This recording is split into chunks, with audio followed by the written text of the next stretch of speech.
Today I want to explore Johann Sebastian Bach not just as a composer of beautiful music, but as someone who approached composition with the mindset of an architect. His music is built on an astonishing sense of structure. The way themes relate to each other, how harmonic motion supports long spans, and how he adapts ideas from different traditions into a coherent musical language. From the start, Bach shows an ability to unify expression and design, and that structural imagination is the thread that runs through his entire body of work.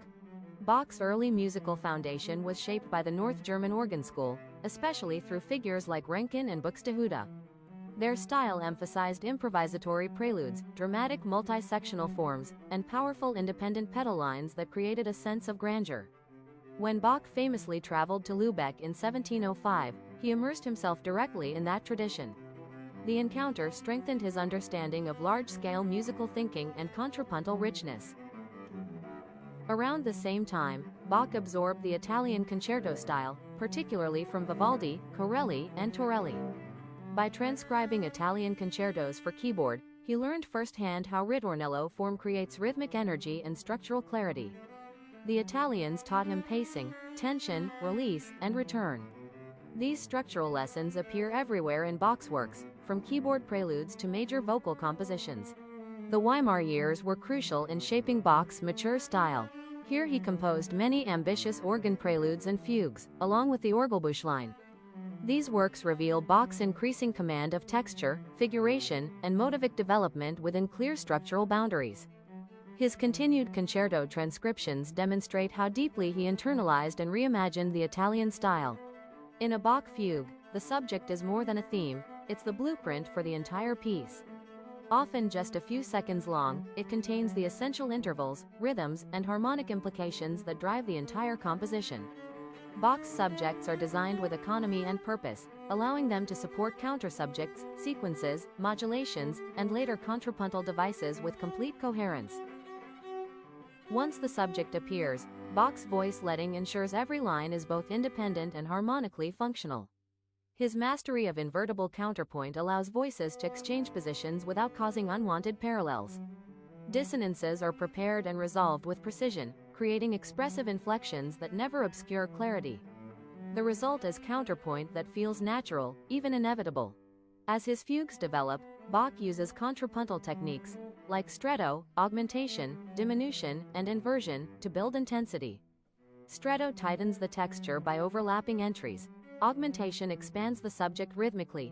Inversion flips its intervals to reveal new shapes. These devices aren't decorative, they are structural engines that drive the fugue toward its climax. The well-tempered clavier stands as one of the greatest explorations of tonal architecture. Each prelude-fugue pair examines a specific texture, motif, or compositional challenge. The collection reveals Bach's structural imagination at its most systematic, covering all major and minor keys, demonstrating how a single composer can adapt to and transform every tonal environment. Bach's chorale harmonizations reveal the essence of his harmonic language.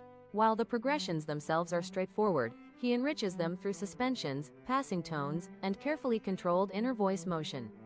These chorales serve as miniature structural lessons, demonstrating how harmony can illuminate text and convey theological meaning. In his chorale cantatas, Bach expands a single hymn tune into an entire multi-movement structure. The chorale may appear as a cantus firmus or be woven into the instrumental texture.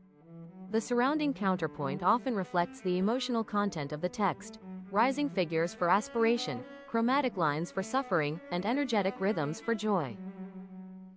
In Curtain, Bach focused on instrumental works that explore structural clarity. The cello suites and violin partias show how a single melodic line can imply harmony and create architectural coherence. These works highlight Bach's ability to achieve expressive depth with minimal forces, demonstrating the purity of his musical thought.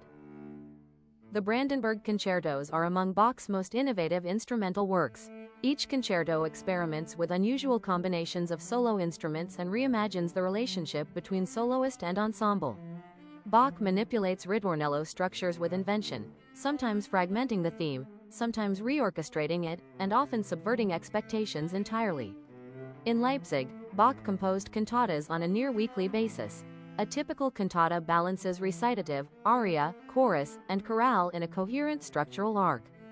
Bach's architectural thinking is evident in how he distributes musical ideas across movements, integrating text, counterpoint, and harmonic progression into a unified whole. Bach's passions, particularly the St. Matthew Passion, represent the peak of his dramatic and structural mastery.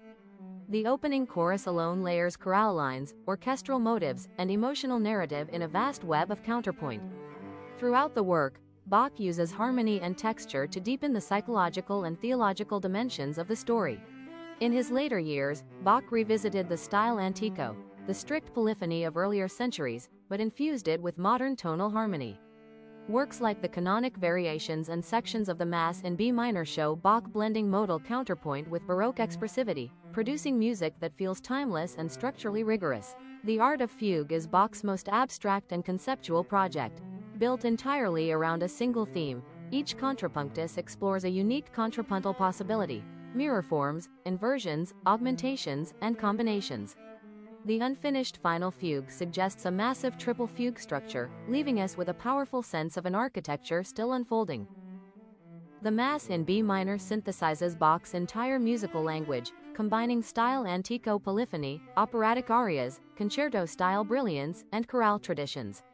Many movements reuse earlier material in new theological contexts, creating an overarching structure that feels unified and monumental. To conclude, Bach's music remains central to how we understand musical structure. His fugues demonstrate pristine voice letting, his chorales reveal harmonic logic, his instrumental works show motivic coherence, and his large-scale vocal works showcase architectural mastery. Bach's synthesis of expression and structure continues to influence musicians, theorists, and composers across centuries.